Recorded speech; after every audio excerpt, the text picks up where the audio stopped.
नमस्कार मित्रांनो. आजची ही कहाणी फक्त ऐकण्यासाठी नाही, तर स्वतःला ओळखण्यासाठी आहे. कधी तुम्हाला असं वाटलंय का की आपण जे आयुष्य जगतोय ते आपलं नसून इतरांनी ठरवलेलं आहे? जर हो, तर ही कहाणी तुमच्यासाठी आहे. एका छोट्याशा गावात आरव नावाचा एक मुलगा राहत होता.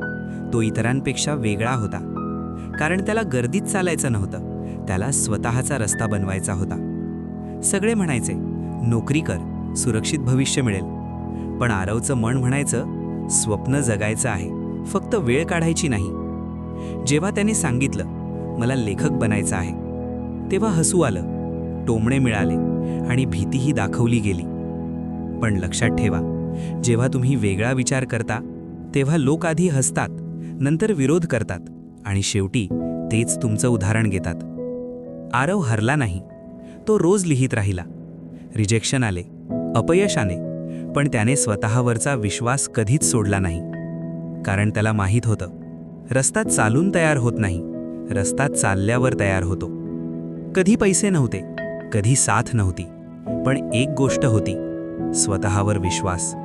आणि एक दिवस त्याच शब्दांनी ज्यांची लोकांनी थट्टा केली होती, लोकांना दिशा दिली.